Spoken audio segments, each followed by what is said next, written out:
Good evening, folks, and welcome to yet another episode of the ARCA Racing Podcast. I am your man, ARCA NASCAR Starting Parker, aka Colby Evans. It is good to see you guys again.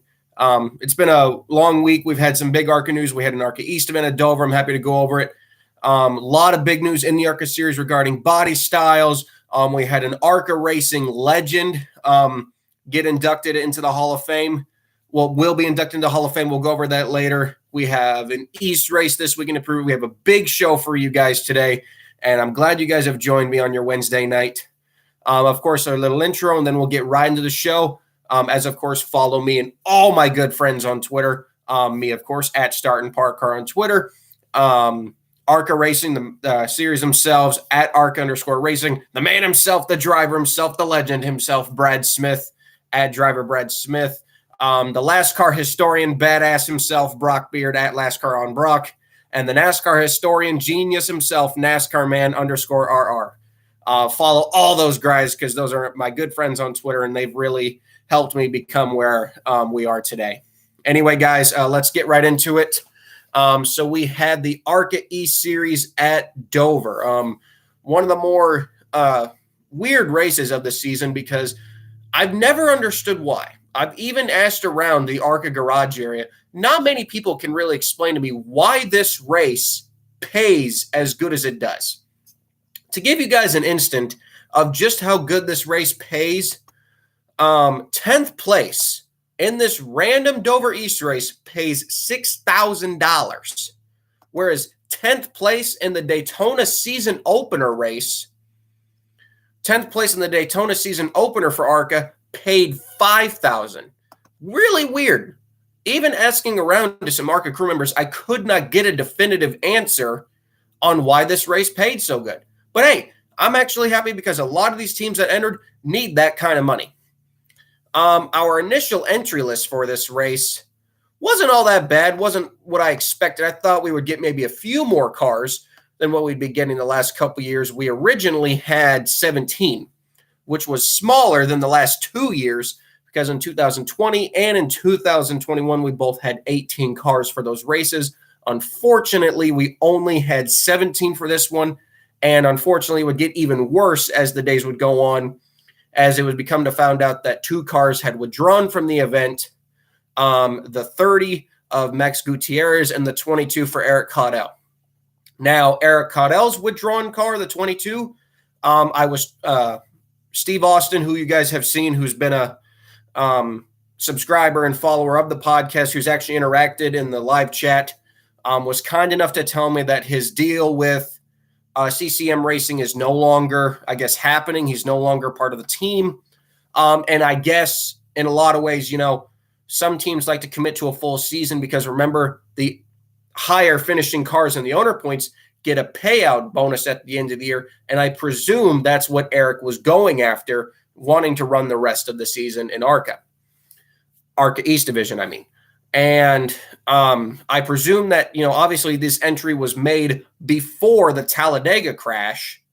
So they didn't know that the Talladega crash obviously was going to happen, rendering Eric, not fit enough to be able to compete safely in this race, especially at a track like Dover where, another hard crash could do some serious damage. So I understand why the 22 of Caudell withdrawn. They are entered for this weekend's race at Nashville with a new driver. We'll go over that in a second.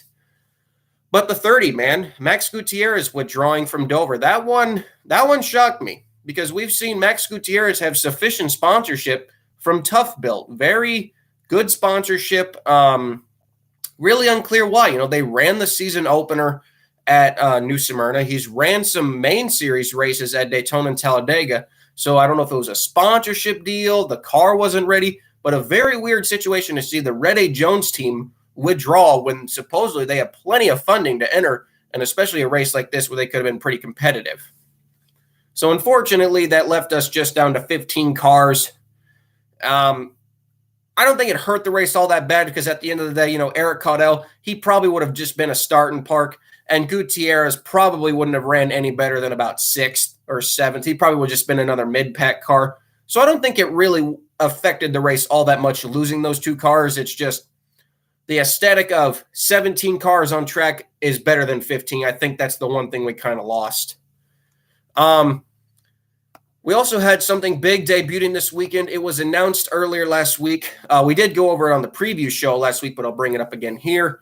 The new Ford Mustang flange fit composite body style has finally debuted in the ARCA series. It's unclear whether this will now be the full-time Ford body style, but depending on how successful it is, more teams could possibly keep running it. Obviously, with what we saw, this might be the main body style for the 17 team going forward.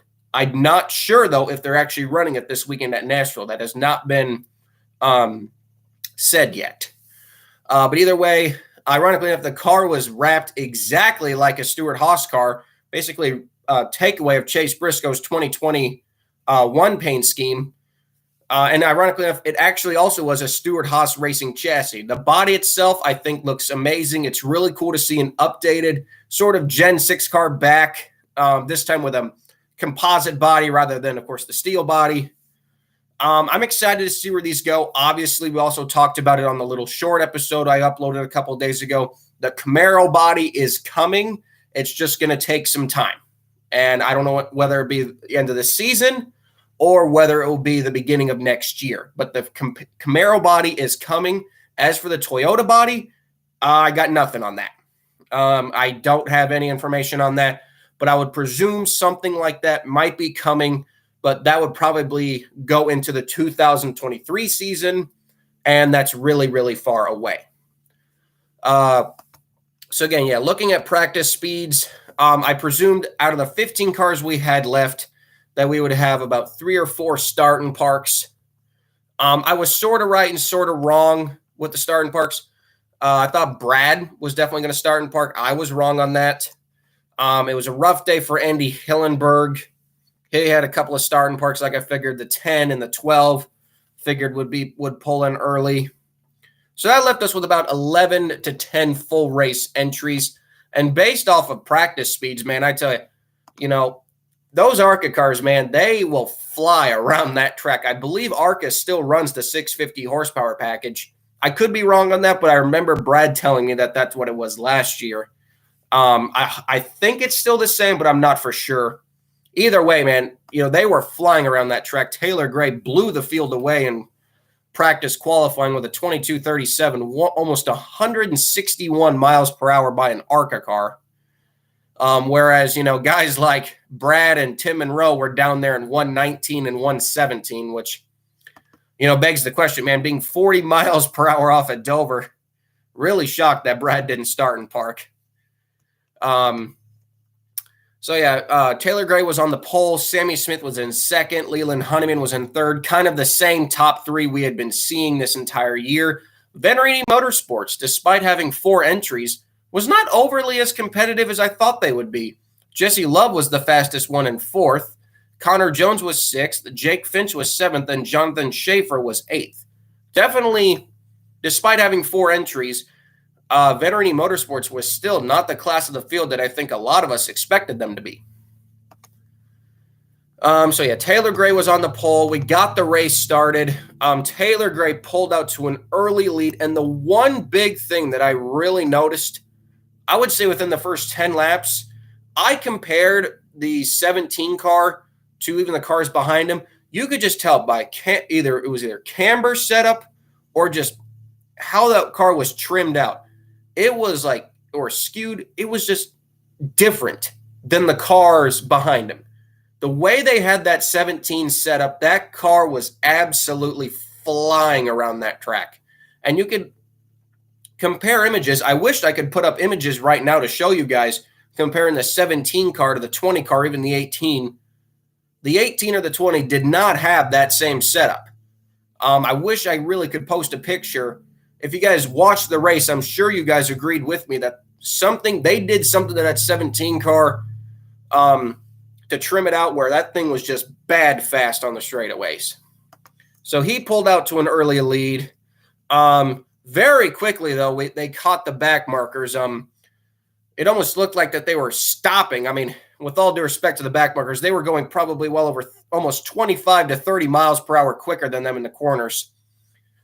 They quickly put a lapse on the 11, 10, 12 01, and 48 cars. Ed Pompa, unfortunately, pulled off early. It was a rough, really, really rough day for Andy Hillenberg. By the way, to Andy Hillenberg, shout out to Andy Hillenberg. Recently turned 59, so happy belated birthday to Andy Hillenberg.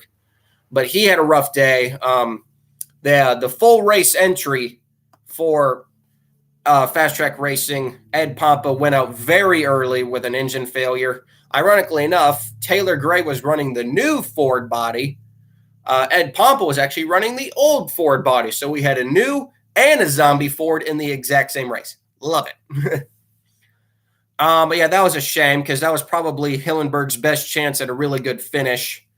One lap later, the 10 of Tim Monroe, who is kind of the start and part guy for Fast Track, pulled off. About 20 laps later, Tommy Vi Jr. pulled off. And then, unfortunately, Stephanie Moyer, who's just had an extremely rough season so far in the E Series, they just can't get anything rolling.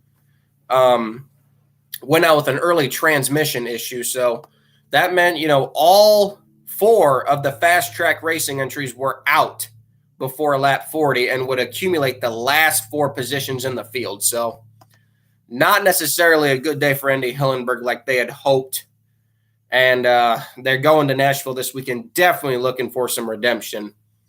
To my shock, Brad, he ran to the first stage. And they actually changed tires. I did not expect Brad to run as many laps as he did. But yeah, that was kind of funny. Going back to the leaders, however, speaking of Stephanie Moyer, she would actually bring up the first caution 23 laps in. At this point, nobody had caught Taylor Gray. He had pulled out to just a huge, not necessarily a huge lead, but a very sizable margin over the 20 of Jesse Love. Second place, Sammy Smith. This was probably one of the only races I've really ever seen the KBM Gibbs entry completely not a factor. Sammy Smith was a complete non-factor in this race, and that was shocking. And it really does show that, I don't think Sammy Smith is going to be as dominant as Ty Gibbs was, and that JGR KBM 18 team is definitely beatable now. And I think that's really going to help the competition rate in these ARCA races. So yeah, Stephanie brought out the first caution. The free pass was Christian Rose. 60 of Daniel Escoto just survived going a lap down. We only had 11 laps then until the stage break. Actually, correction, the 40 and the 60 were both a lap down. The 40 was ahead of the 60, so my apologies there. 11 laps later until the first race break, then the 60 of Daniel Escoto got the free pass. So after the first break, we had our only lead change actually up until that break. After the caution for the 01 car, the 20 of Jesse Love actually got out front of Taylor Gray, but that would not last long. Just 9 laps later, the 17 would retake the lead from Jesse Love and would not look back the rest of the race, no matter how hard that 20 of Jesse Love would try, even getting some great side-by-side racing. So we had another debris caution after the first race break. That actually got Brad Smith the free pass. So I'm like, man, if we keep getting cautions, we were 7 laps down by this point. I'm like, if we could just get 6 more cautions, we'll be back on the lead lap. So that was kind of funny. So yeah, we just had 11 cars on the track by this point, but some very good battles throughout the field while Taylor Gray was just walking away with it and Jesse Love was trying to keep up with him. 3rd through 8th were putting on just an amazing battle with each other because the cars were so even. Honeyman was passing Smith. Carruth was passing Finch. Finch was passing Schaefer. Schaefer was passing Carruth. These guys were trading spots over and over again, and it was really, really good racing. And again, another reason why Raja was entered to get more experience in Xfinity race. Unfortunately, that race didn't go good. But Raja, once again, putting on a really good show for the Rev Racing team. Just at the end of the day, you look at the way Raja's car was and you look at where Taylor's was, there was just no beating that 17 car, and that's just point blank. So, yeah, after that debris caution, Brad was a free pass. We had another 22 laps until the next race break where the 42 of Christian Rose was again the free pass. I want to really like Christian Rose. I really do, but he's really hadn't been performing that good at all this season. He crashed at New Smyrna and just overall hasn't putting up the best results. Daytona didn't put up a good result. Crashed a lot. I don't know. I'm happy he's bringing sponsorship to the 42 team, but the Bruce Cook Racing team is better than this. We know they're better than this. They just won a West race with Landon Lewis. They're clearly a competitive team. And yes, Christian Rose is a rookie. We understand that. But at the end of the day, this is a good team. You got to put up these results. And so in the next coming races, I really am expecting more out of Christian Rose, or else maybe it's time to put someone else in that car that can really get the job done, like a Landon Lewis. So we came back from there, the race break. Once again, the 20 was trying. They got up side by side, but at the end of the day, the reason why I like the older cars, you don't see in the next gen anymore, but at Dover, you go on the outside, that inside guy's going to get low. It's exactly what happened to the 20. Just really, really good racing. And then kind of the thing we see at Dover, no matter what series, once that guy gets out front, it's really hard to catch him because clean air at Dover is really your best friend, which is kind of what we saw in all the races. Once the leader got out front, it was very, very hard to catch him unless maybe lap traffic was involved. And in this case, there was only very few lap traffic. After 81 laps, Brad had pulled off. It's unclear what put him out of the race. RacingReference.info does not list Brad's reason for falling out of the race. It's simply just listed as DNF. I don't know if it was because Brad was told to pull off. I don't know if because Brad was too slow. It's unclear why. Either way, Brad pulled off, leaving just 10 cars on the track. So the likelihood of catching a crap load of lap traffic just was not going to happen. Because although Taylor Gray and Jesse Love were the fastest two, 3rd through 8th were still keeping up a really good pace. And even the 60 and 42, the two stragglers, I would call them, really, they weren't running a slow pace either. They were still running a very consistent pace because they were only caught about one more time. They were not going an extremely slow pace that would have affected Taylor's race. And it was kind of amazing, despite the older tires, Taylor Gray, I believe, still ran some of his fastest laps of the race in that last run, despite the car being, a little bit more run down as the race went on. The tires were older. He was still clicking off amazing laps, I meant to say. And, cruise to victory, so to say. A very, you could say, easy win. The race just went over an hour long, but a very easy win for Taylor Gray and the DGR team. And again, after the death of hauler driver Steven Stotts, again, a very emotional victory. And while we may not be big Taylor Gray fans, Taylor Gray has quite a few haters and still does, even after the emotional win at Phoenix. Taylor Gray still has a lot of haters. As for me, I'm definitely putting those hate aside, and I'm just happy to see this team win because what it means to that family, what it means to the team is much more than hating the driver. And that, I think we can all understand. Everyone who watches this show, everyone who's an ARCA fan, we might not be the biggest Taylor Gray fan, but the circumstances around the win makes us a fan. And I think we can all understand that. Jesse Love would finish 2nd. Connor Jones, in a really good debut for Venerini, would finish 3rd. Our man Raja would finish 4th. Again, Sammy Smith all the way down in 5th. Now, yes, a top 5 finish is always good, but by ARCA standards and by Kyle Busch Motorsports standards, the former Joe Gibbs ARCA team, that is not good. So it's clear to see that the 18 is definitely beatable this season, and especially going into this weekend's race at Nashville, looking at the entry list, they might get beat again. Again, we'll go over that later.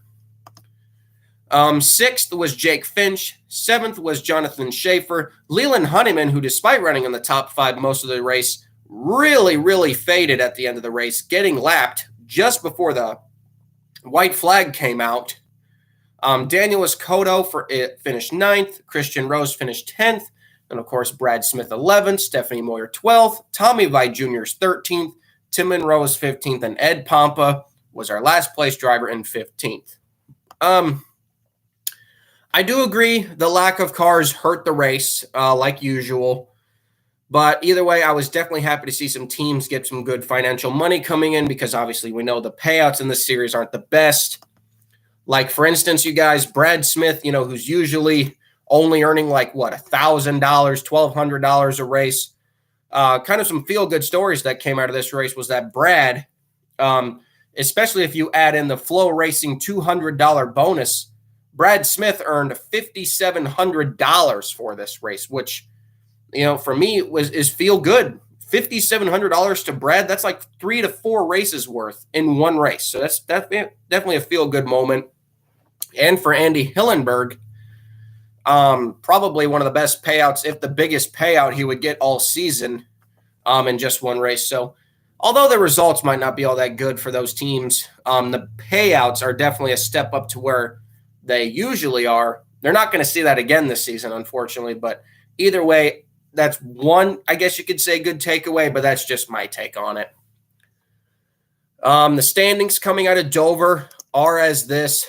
Sammy Smith finishing down in 5th, gave up a lot of that points lead. We said coming out of Pensacola that it really looked like that Sammy Smith had this championship locked up. And the reason why I said that is being 12 points behind and going to tracks that really benefit Sammy's driving style, he's going to be tough to beat. But as we saw at Dover, that car just was not hooked up. They were under the hood every pit stop trying to work on it. With Taylor Gray's dominant performance, he is now just 2 points behind in the championship. Sammy Smith leads. Taylor Gray is in 2nd. Leland Honeyman is in 3rd, 16 points behind. Christian Rose is in 4th, 35 points behind.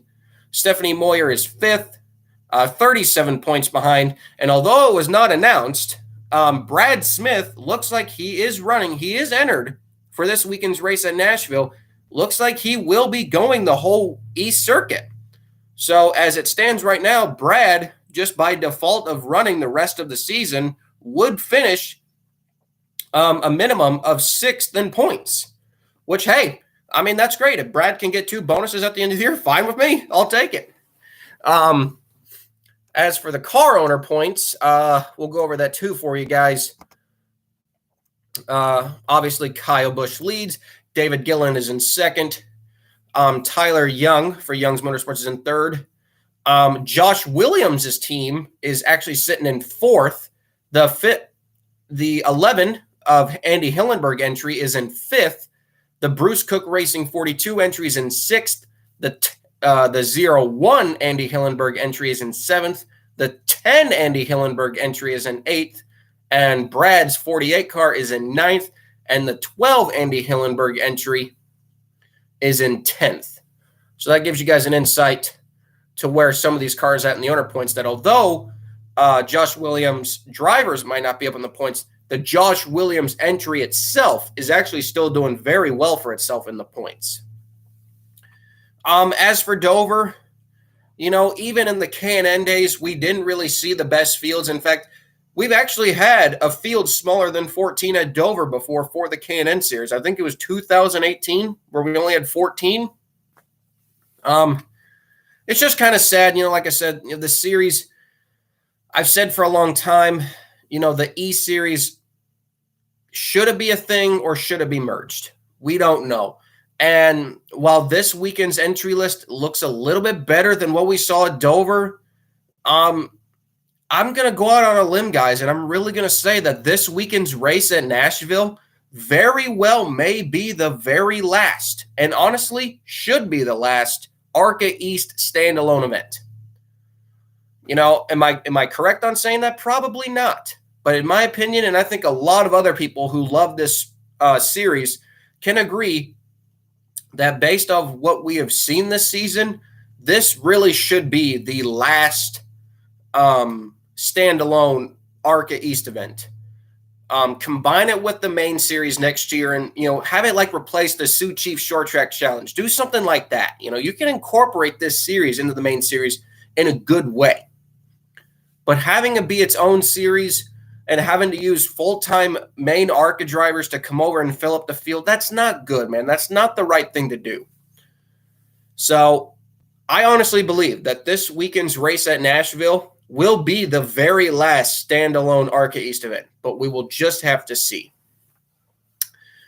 Kind of at the halfway break here before we get into our Nashville preview. I just want to say, guys, remember, we're at 247 subs. We're just 3 subscribers. 3 subscribers from 250. Thank you again for the support. And remember, we are doing our giveaway. And I'm hoping that since we're at 247, if we can get to 250 before next week's episode, we will do the giveaway live. And I mean that, guys. We will do the giveaway live on air next week if we can get to 250 subs. I want to give you guys a token of my appreciation by giving you guys some die casts from my personal collection. One more sip of water, and then we'll get back to the show. All right, so we're back to the show, guys. So we have, like I just said before the little break, Nashville, and what I really do think is the last ARCA East standalone event, really what should be. Initial reports for this race were not looking good at all. We do have some looks like Sir Relkstein in the chat. Sir Relkstein, a regular of the ARC Racing podcast, was actually at Dover. Got some really fun picks and actually got some good information for us. So thank you for being a big supporter, Sir Relkstein. But yeah, initial reports for Nashville were not looking good whatsoever. My initial report said that there was only 11 cars on the entry list. And man, I legit almost teared up at that because we saw that during the COVID era of the West Series and the East Series, and it frankly was just sad. It really was sad. The races were called a joke, and I really wouldn't call that a joke, honestly, but it was still sad to see. So I was very thankful to see that on the preview pit box for ARCA Racing that we saw a very good amount of entries running, and I'm like, there's got to be more than 11. And sure enough, the entry list came out, I believe, this morning, or was it yesterday? I'm not sure. But we have a very, very solid, not great, but 17 cars are on the entry list. Some notable entries in the field. The number 1 of Jake Finch, Phoenix Racing, is back after, unfortunately, having some tough luck at Pensacola. Andy Hillenberg, once again, with 4 entries. The 10 and the 12 are currently TBA. Ryan Roulette will make his debut for Andy Hillenberg in the 11. Matt Wilson will be running the 22 for Eric Caudell. It will not be a start and park entry. They will be running their whole race. Christian Rose is once again the 42. Mason Mingus, who you guys might remember, won the pole last year for Andy Hillenberg at Pocono. Not Pocono. What am I saying? Pocono. At Nashville. He actually won the pole for that race. Led a lot of laps. And despite being a full Andy Hillenberg setup, nearly won the event. A very impressive performance. Arguably the best performance we've seen out of an Andy Hillenberg entry in quite some time. And he's in a little bit better equipment this weekend. He's in, the Jeff McClure Racing Team equipment, which is a good team. Definitely, I'll say with all due respect, a step up from the Andy Hillenberg entry.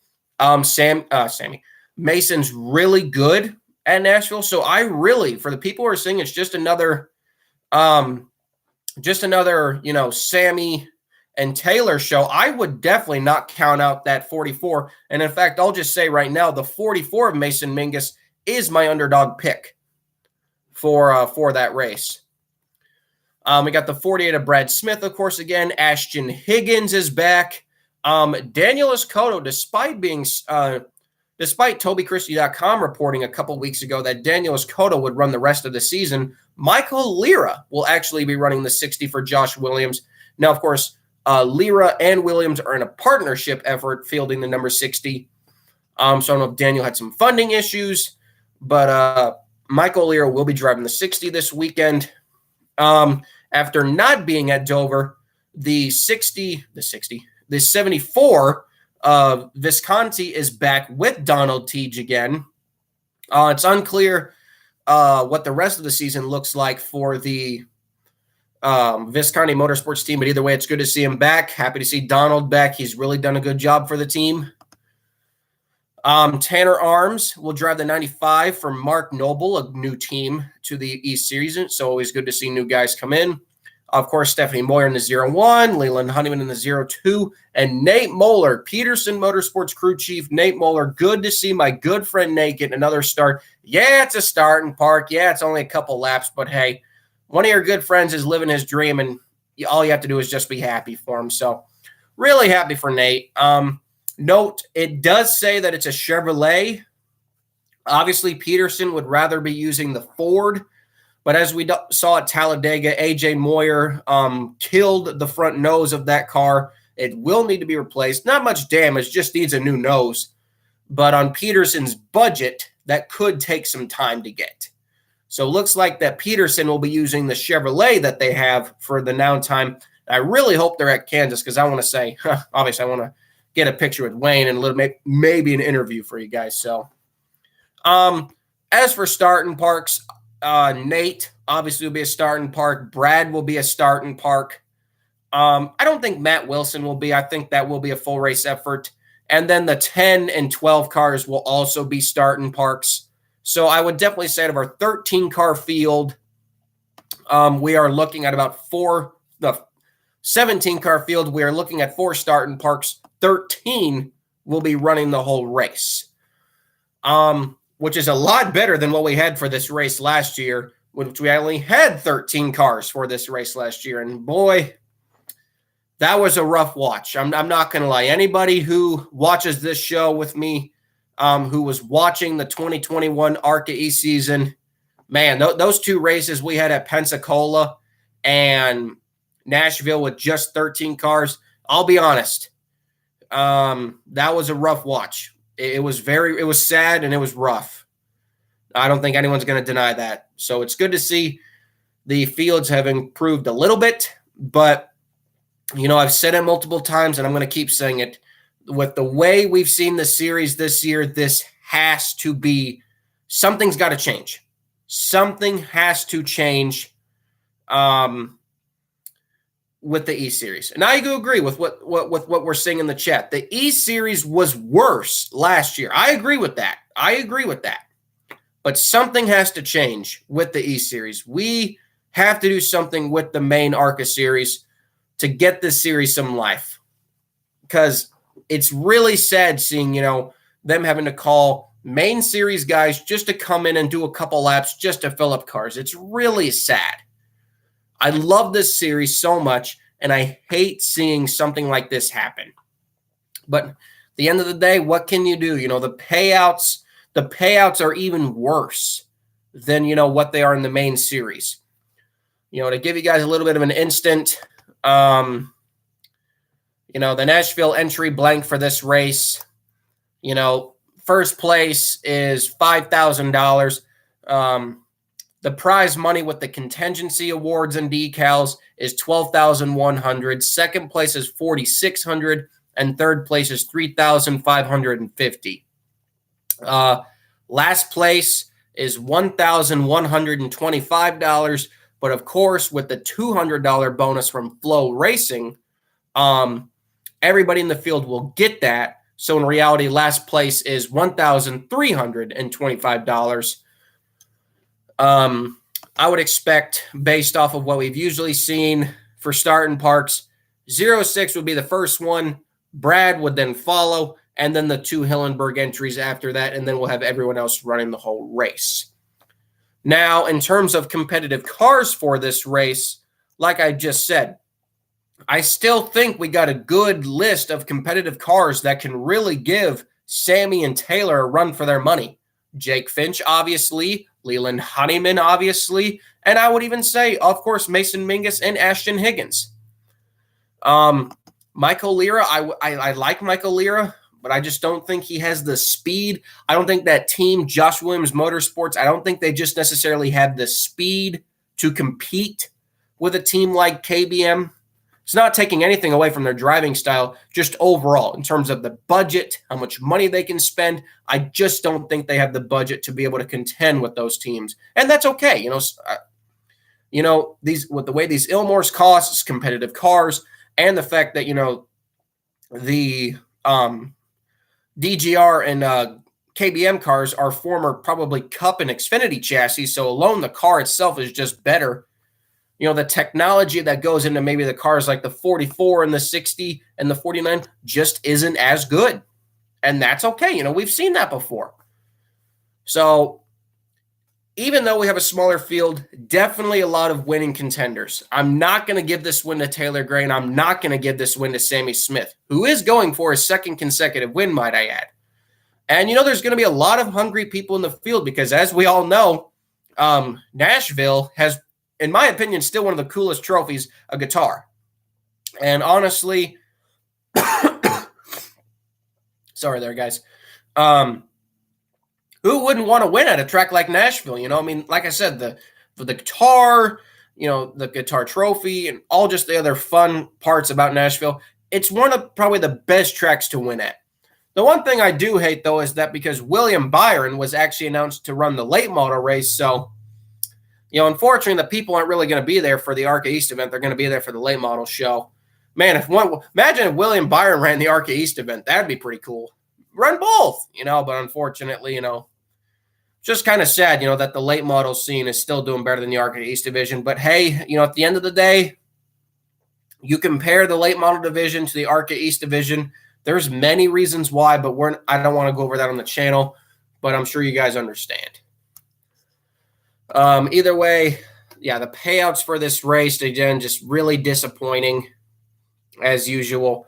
Again, we realize that. We realize that the payouts are bad, but I want to see this series thrive. It's just not going to happen. It looks like at this point, although we've climbed up a bit from COVID, the East Series is just not doing well. And I want to see this series thrive, but I think it's time. And I think we need to realize that this should be the last race for the East Standalone division, and we need to take this series into the main circuit.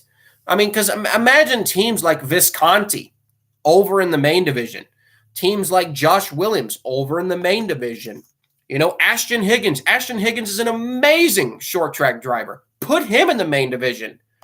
I really hope guys like Ashton Higgins and guys like Jake Finch run Iowa. And I'm really tell you, when it comes to the East schedule, the race I am most excited for really is Iowa. With the multiple grooves, not just because it's my home track. I'm not kidding. Iowa with the multiple grooves, the worn out surface where you really have to drive the car and handling is a huge issue. I really hope we get a big field for Iowa. And I really hope we can show this series in the most positive way it possibly can get. But like I said, guys, make your picks in the comment section or on social media using hashtag ARCA. My pick for this race, my underdog pick will be Mason Mingus, obviously, but my actual race pick for this race, I'm still going to go with Taylor Gray. I'm not picking the 18. I think Taylor's actually has a good chance at winning this one. My underdog pick is the 44. As we get to the end of this show, obviously with it being a review and preview show, it's not going to be as long. Some more ARCA news to get over, though. My good buddy Mark Christie did report that Buddy Kofoid is trying to put together a deal to run with Venerini at the dirt races, which I think would be very healthy for the series. A guy like Buddy Kofoid, who put on a very, very impressive performance at the dirt race at Bristol. Yeah, that's what his race. Hey, look at that, guys. We got Tony Breidinger in the chat. What's up, Tony? That's pretty cool, man. So yeah, Buddy Kofoid is trying to put something together with Venerini Motorsports to run the dirt races. And per Sir Relkenstein in the chat, Jake Finch will also be driving for Pocono for Venturini Motorsports. But again, guys, I love this series so much, but based on what we've seen with the E Series, we have to do something. If we don't do something soon, we're going to see this series struggle down to the point where it's going to barely get 10 cars. And if you guys remember, go back to the K&N era, we did see races that got canceled. I remember indefinitely there was a Memphis race that got canceled. It was an East event. They had 9 cars on the entry list. It got canceled. I don't want to see that happen again. I don't want to see something like that happen because it could just point ARCA in a bad light. Nobody wants to see that. Nobody, a fan of this series, wants to see something like that happen again. So it's either we do something with this ARCA E Series to merge it with the main division, because if we leave it by itself, it's just going to get worse. And that's just my personal opinion, and a lot of people have that same opinion, you know? If we have to keep putting this series with the main division just to get a halfway decent race, what does that tell you? Seriously, what does that tell you? I love this series, man. But if we have to put this series with the main division, especially for almost half the schedule, what's the point? Seriously, what's the point of it? It just doesn't make any sense to me. Why we continue to run this series when in reality, all these guys belong in the main circuit. It's just a little frustrating to me because I want to see this series survive, but at the end of the day, if the E Series is not putting up the expectations that we need, just put it with the main league. But obviously, I understand the logistics of it right now are not feasible. But hopefully we see something in the offseason that puts something like this into the main division, because that's what we want to see. I mean, imagine, like I said, guys, Ashton Higgins, Mason Mingus, Jake Finch running full-time in the main circuit, competing with those guys. It'd be great racing. Sorry, I didn't mean to go on a rant there. It's just, I want to get the point across that I care about this series and I wanted to see it succeed. But we understand that it's struggling and just nobody looks like they're doing anything about it. But yeah, guys, remember, we do have the giveaway coming up, 250 subs. We're doing a giveaway for 3 164 scale diecasts of my personal collection. We have a lot of content videos coming up. And remember, guys, I will be at Kansas. We're coming up soon. I am so excited. I finally got the confirmation from the man himself, the boss man, Brad Smith. I will be at Kansas. I don't know if I'm going to be spotting. I don't know if I'm going to be in the pits, but I am just happy to announce I will be there. My next race after that will hopefully be Iowa. And again, guys, I'm excited. I have so many ideas. I have so many ideas for videos. I want to get you guys a video of Brad's car. I do plan on asking him about the history of the car and the Ford. I know we've talked about the Ford that happened with the Hilton crash. I will ask him when that comes along. Again, guys, all for you guys, all for this channel. I care about you guys so much.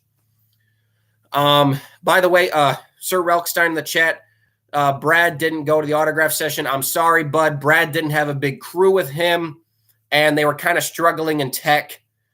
So I hate that. Yeah, for the Brad fans who are wondering, Brad kind of struggled to get through tech. Not that anything was wrong with the car. Just for any of you guys don't know, ARCA tech sometimes can take a while, and trying to get the car ready. I've been at the track with them. Trying to get the car ready, especially with a small crew, can sometimes take a long time.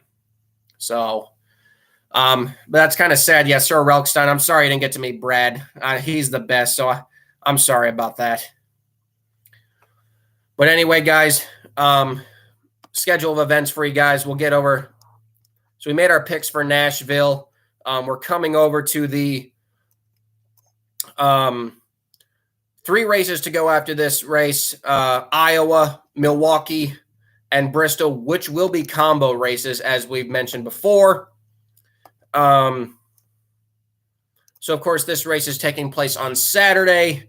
It'll be at 8:30 p.m. Central Time, live on Flow Racing. If you guys want to follow me for live race updates, to those who don't have Flow Racing, then follow me on social media, of course, and I'll provide all live race updates for you. Definitely, like I said, race pick Taylor Gray, underdog pick is Mason Mingus.